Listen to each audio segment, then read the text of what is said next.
Hello students, स्वागत है आप सभी का आपके अपने चैनल टीएच क्लासेस पर। हमारे मोटो है वी टीच अचीव, यानी हम पढ़ाएं और आप सभी अपनी लाइफ में सक्सेस अचीव करें।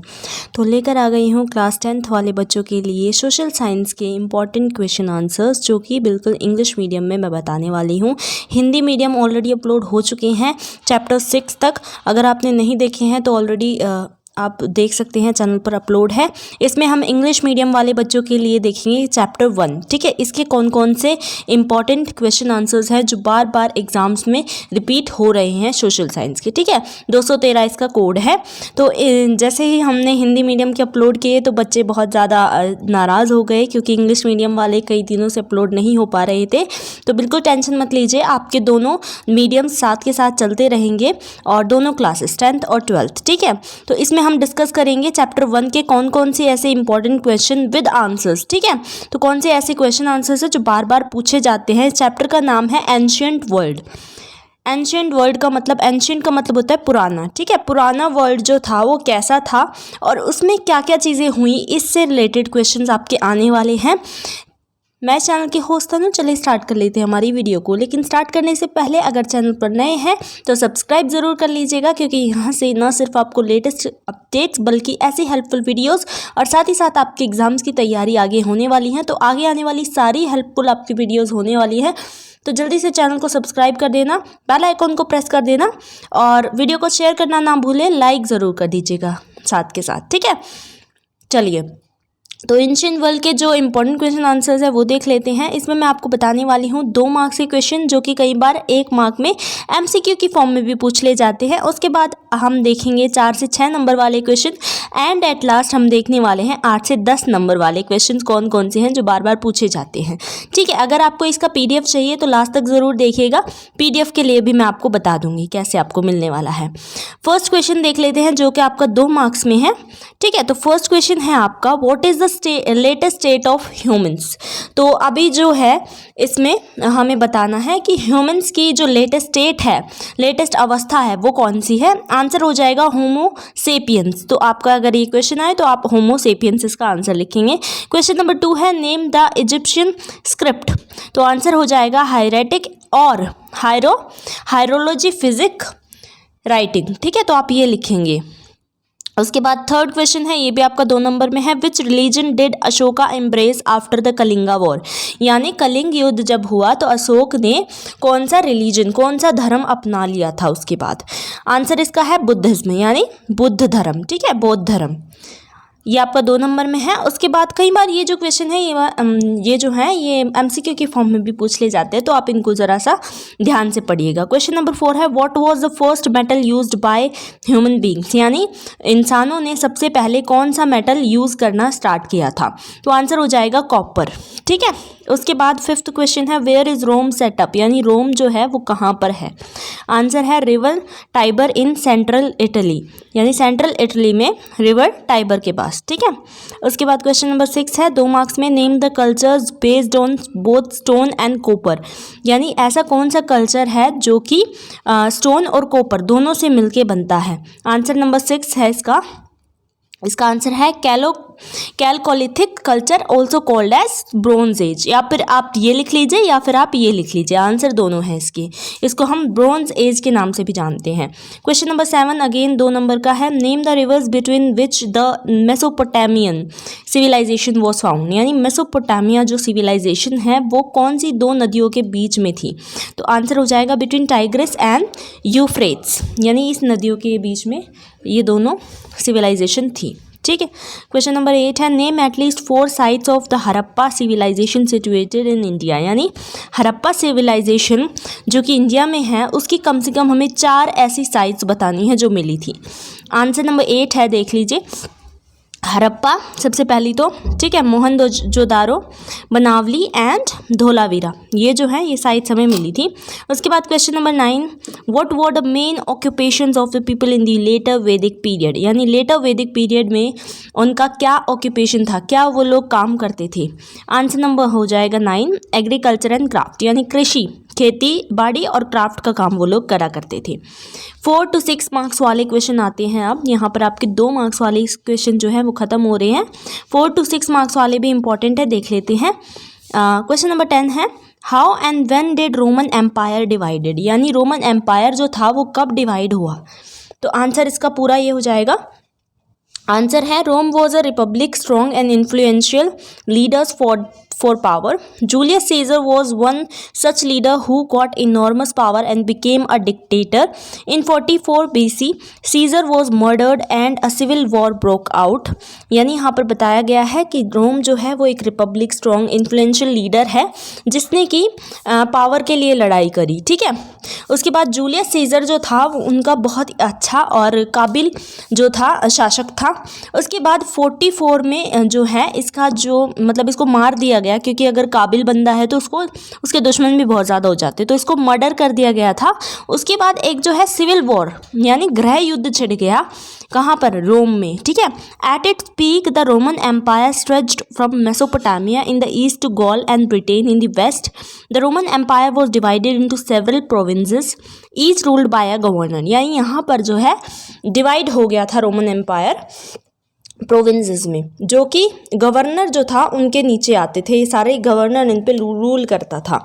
The Roman empire was govern by the personal will of the emperor, ठीक है। जितने भी रूल बनते थे वो एम्परर की इच्छा से ही बनते थे। Weak emperors were often overthrown by the army generals, और जो कमज़ोर एम्परर होते थे उनको निकाल के बाहर फेंक दिया जाता था।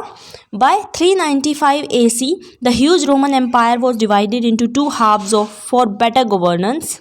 Emperor Constance gave Byzantium a new name Constantinople. अब इसका कई बार क्वेश्चन पूछा जाता है कि इसका जो था नया नाम क्या रखा गया, कॉन्स्टेंटिनोपोल, ठीक है। उसके बाद आपका क्वेश्चन नंबर 11 है, ये भी आपका 4 से 6 नंबर में पूछ लिया जाता है, काफ़ी ज़्यादा इंपॉर्टेंट है, मार्क कर लीजिएगा इसको। आप चाहें तो इन क्वेश्चंस का स्क्रीनशॉट ले सकते हैं और साथ ही साथ नोट भी कर सकते हैं। What is dhamma according to Ashoka, यानी अशोक ने जो धम्म चलाए थे उसका क्या मतलब है। अशोका आंसर है इसका, Ashoka was a Mauryan emperor, यानी वो मौर्य साम्राज्य का शासक था। His policy of dhamma was based on religious toleration, respect to elders, care for the old, kindness, truthfulness and purity, ठीक है। तो उसकी जो पॉलिसी थी धम्म की वो किस पे थी कि हमें जो है बड़ों की इज्जत करनी चाहिए और छोटों से प्यार करना चाहिए, और बाकी जो हमारे बड़े बूढ़े होते हैं उनकी केयर करनी चाहिए, काइंडनेस दिखानी चाहिए, दया जो है वो दिखानी चाहिए दूसरों के प्रति, ट्रुथफुलनेस यानी सच बोलना चाहिए, और प्योरिटी यानी हम जो है सच्चाई के साथ रहें, प्योरिटी प्योर तरीके से रहें, शुद्धता। उसके बाद आपका 8 से 10 मार्क्स वाले क्वेश्चन यहाँ से स्टार्ट होते हैं, जो कि हैं आपके। क्वेश्चन नंबर 12 है, what were the important features of the Harappa civilisation, यानी हड़प्पा सिविलाइजेशन के कौन कौन से इंपॉर्टेंट फीचर्स हैं वो हमें यहाँ पर बताने हैं, कई बार पूछ लिया जाता है, बहुत ज़्यादा इंपॉर्टेंट है। The main features of Harappa civilization were, पहला हम पॉइंट्स में लिखेंगे इसको, कोशिश कीजिए आप जो है हर एक क्वेश्चन अटैम्प्ट करें और पॉइंट्स में लिखने की कोशिश करिएगा, क्योंकि ग्रेस मार्किंग आपको मिलने वाली है, यानी एक भी क्वेश्चन अगर आप छोड़ के आते हैं तो उसके आपके मार्क्स भी कट सकते हैं, और लेकिन अगर आप पूरे क्वेश्चन अटेम्प्ट करके आएंगे तो आपको जो है 1 नंबर तो पक्का दे दिया जाएगा, अगर आप अटेम्प्ट करने के भी नंबर मिलेंगे, ठीक है।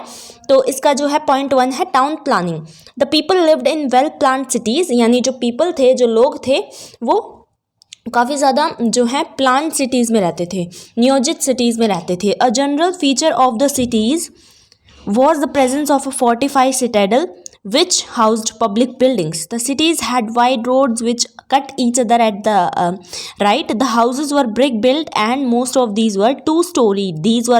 There were walls, wells, baths, drains and sewage in each house. यहाँ पर बताया गया है कि इनके जो हड़प्पा के लोग थे वो लोग बहुत अच्छी, उनकी चौड़ी चौड़ी सड़कें थी, उनके जो घर थे वो भी ईंटों के बने हुए थे उस टाइम पे भी, और यहाँ पर बताया गया है कि जो सड़कें थी वो भी बहुत चौड़ी चौड़ी थी, जो कि एक दूसरे को काटती थी, ठीक है, क्रॉस करते हुए। और उसके बाद बताया गया है कि वहाँ पर कुएं थे हैं, और स्नान गृह बाथ के लिए भी थे, और ड्रेन्स थी वहाँ पर, सीवेज बहुत ज़्यादा अच्छे थे हर एक घर में, ठीक है। उसके बाद सेकंड पॉइंट है सोसाइटी और इकोनॉमी कैसी थी वहाँ की। The people practised agriculture, animal husbandry, art and crafts, trade and commerce. तो वहाँ के जो लोग थे वो एनिमल हस्बेंड्री करते थे, एग्रीकल्चर यानी कृषि खेती करते थे, आर्ट एंड क्राफ्ट करते थे, कला और ये सब उसके अलावा वो लोग ट्रेड कॉमर्स इनमें भी जो थे अच्छे थे। Main crops were wheat, barley, rye, sesame and pea. और उनके जो मेन क्रॉप्स थी यानी जो फसल वो ज़्यादातर उगाते थे वो थे गेहूँ और बार्ले वगैरह, सेसमे, पी।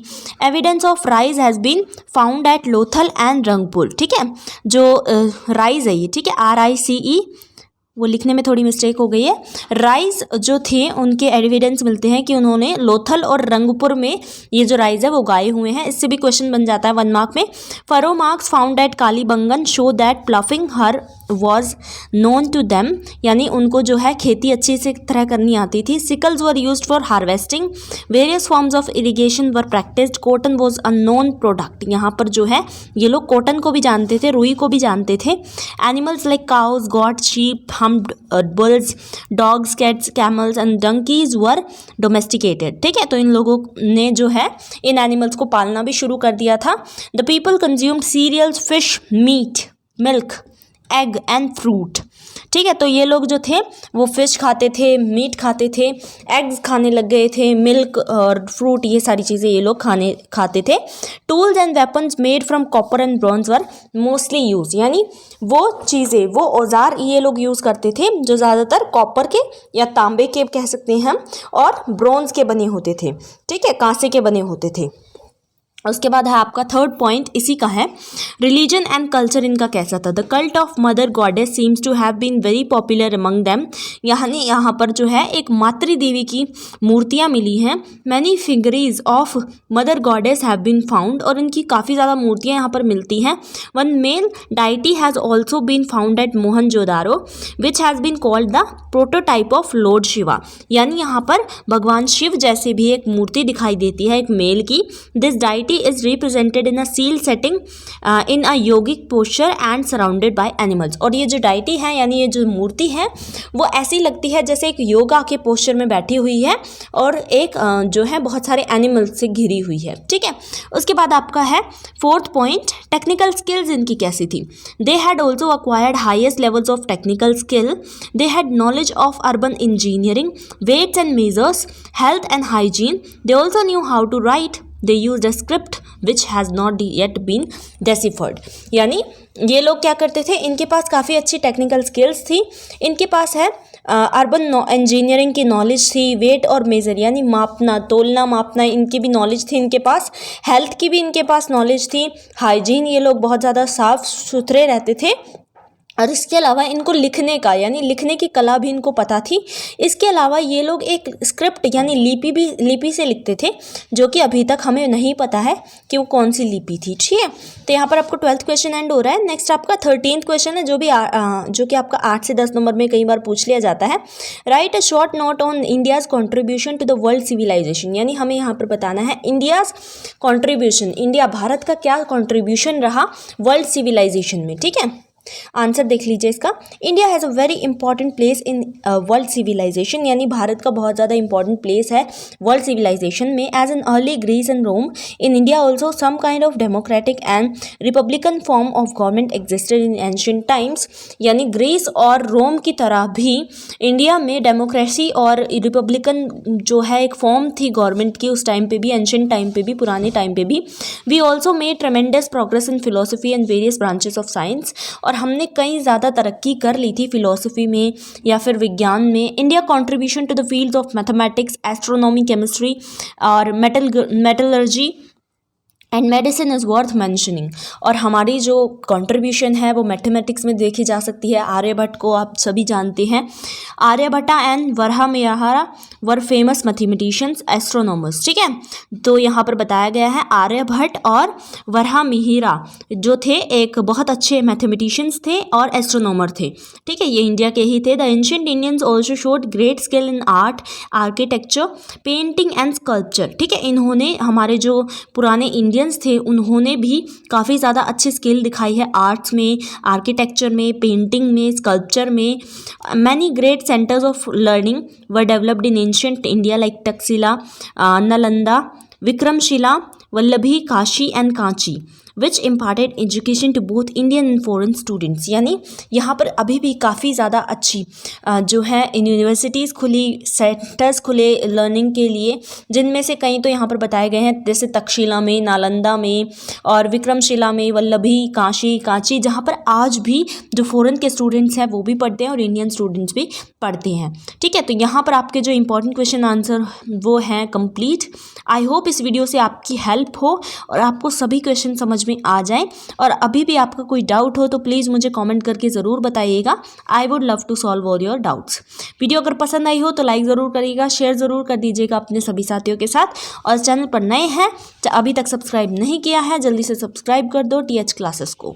इसके अलावा बात कर लेते हैं कैसे आप जो है PDF पा सकते हो इस इम्पॉर्टेंट क्वेश्चन आंसर्स का। ठीक है, तो आपको पहले तो हमारे जो है इंस्टाग्राम से हमें फॉलो कर लेना है, हमसे जुड़ जाना है। इसके अलावा आप हमसे जो है टेलीग्राम पर भी जुड़ सकते हैं, जहां पर हमारा ग्रुप बना हुआ है और वहां पर आपको सभी इंपॉर्टेंट क्वेश्चन आंसर्स के PDF अवेलेबल हो जाएंगे। तो जल्दी से वहां पर जुड़ जाइए और चैनल को सब्सक्राइब